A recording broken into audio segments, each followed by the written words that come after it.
Olá, sejam bem-vindos ao nosso terceiro vídeo da série de JavaScript básico.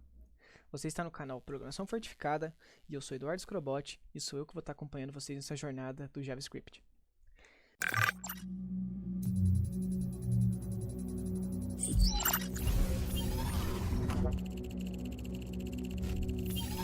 Connection established.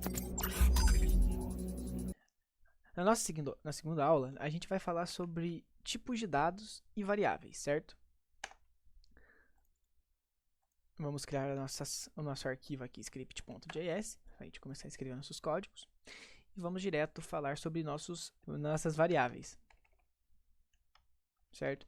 Nós temos três tipos de variáveis no JavaScript, que vai ser var, let e const, certo? Cada uma delas tem suas peculiaridades e sua funcionalidade. Vamos começar falando sobre let, certo? A variável let funciona da seguinte maneira: você declara a variável, atribui um nome para ela, que nesse caso o nome dela é nome mesmo, porque eu vou estar escrevendo um nome, Eduardo. Então, se eu vir aqui e colocar um console.log nome, perdão, vai estar sendo exibido aqui no console, Eduardo, certo? Qual que é a peculiaridade da let? A let ela pode ter o seu valor alterado depois que é declarado. Aqui eu declarei a variável let nome e atribuí o valor Eduardo, certo? Se eu quebrar a linha e definir aqui nome igual Fernando, vai funcionar normalmente. Por exemplo, eu vou consolar o nome. Por que isso acontece? Eu declarei uma variável, dei o nome para ela e defini o valor dela, passando um dado aqui dentro. Só que na segunda linha, eu reatribuí o valor dela. Eu defini que nome agora passa a ser igual Fernando. E exibi console.log, chamei para exibir no console nome, que foi Fernando. Vamos trabalhar agora com a variável const, certo? A primeira vista, ela funciona igual a let. Se eu pedir para rodar o código, vai ser exibido Eduardo, certo? Só que, como ela é uma const, ou seja, ela é uma variável constante, o valor dela é constante, ele não pode ser alterado. Se eu vim aqui e colocar nome igual Fernando, vai exibir um erro no console. Observe. Exibiu um erro. Não pode ser não pode ser redeclarado o valor de uma variável const, certo? Então isso aqui não funciona. E a var, ela é uma variável que a gente não utiliza mais porque ela já está deprecada, ou seja, ela já está ultrapassada, mas ela funciona igual a let. Se eu rodar o código, eu vou exibir Eduardo.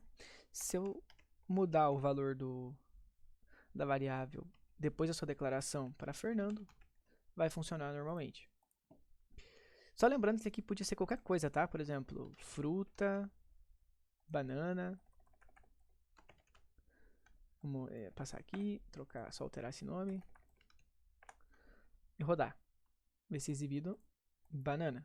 Eu podia vir aqui e declarar fruta como manga, por exemplo. Vai ser exibido manga, certo? Esses são os três tipos de variáveis que nós temos em JavaScript, certo? Var a gente não usa normalmente.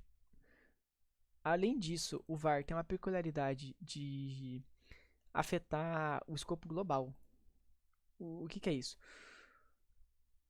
Sempre que for rodar um código e o JavaScript perceber uma variável var, vai acontecer a seguinte interação. Ela vai ser, entre aspas, tá? Isso não vai acontecer na prática, levada para a parte de cima do código e lido antes de tudo.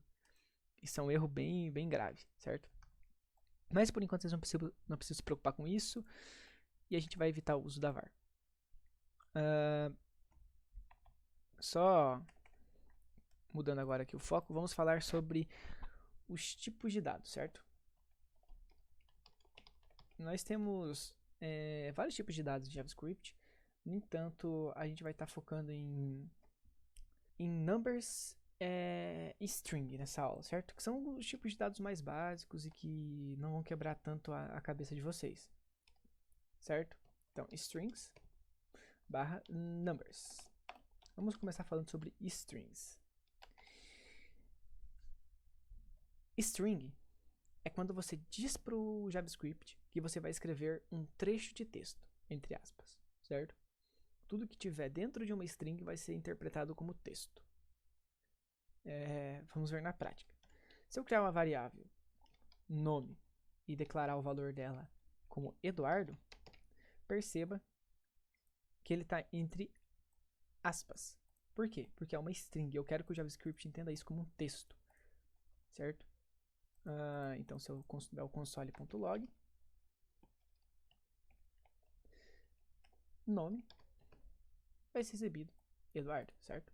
Porque a variável nome tem o valor de Eduardo. E como que eu posso declarar uma string? Existem 3 formas de se declarar uma string. Entre aspas duplas, aspas simples e entre crase. Só que crase é denominado como template string. É um conceito um pouquinho mais avançado que a gente vai ver para frente. Não precisa se preocupar com isso agora. A gente vai estar tratando desse assunto adiante. Aspas simples ou duplas não vai ter diferença, certo? É quase a mesma coisa. Vai estar exibindo Eduardo normalmente ali. Então, é isso. Essas são as 3 formas de declarar strings. E é isso aí. Agora vamos falar sobre numbers. Numbers é autodescritivo, fala sobre números. Então, dentro de numbers vai se encaixar os números inteiros, que vai ser 10, 15, 20, por aí, assim por diante, que são int, que são declarados como int, de integer, se eu não me engano. Eu não tenho certeza da tradução em inglês, mas tem a ver com inteiro. E float. Float quer dizer que números quebrados, no 10.23, 15.17, sabe? Os números que não são inteiros. Com os números, a gente pode fazer algumas operações. Por exemplo, const soma igual 10 mais 10. Se eu vir aqui em console.log, soma. O que você acha que vai acontecer? Eu estou dizendo para o JavaScript pegar o valor de 10, somar, usando o operador aritmético de soma, mais 10. Então, se eu rodar o código, vai exibir 20, certo? Isso serve para qualquer conta. Por exemplo, se eu vim aqui criar uma variável const multi e declarar o valor dela 10 vezes 10, e chamar no console.logMulti, vai ser exibido a multiplicação de 10 vezes 10, certo? Que é 100. Então é isso, galera. Esse foi o nosso vídeo sobre tipos de dados e tipos de variáveis no JavaScript. O JavaScript funciona com base nisso, certo? Esse aqui é literalmente o alicerce de tudo. Sempre que você for trabalhar em JavaScript, você vai estar usando variáveis e sempre você vai estar trabalhando com tipos de dados, certo? Eu gostaria de agradecer a todos que acompanharam o vídeo. Gostaria de pedir também um like, se inscreva no nosso canal. A gente vai estar criando sempre muitos conteúdos de qualidade para vocês. Vejo vocês no próximo vídeo. Forte abraço do Scrobot. Tamo junto.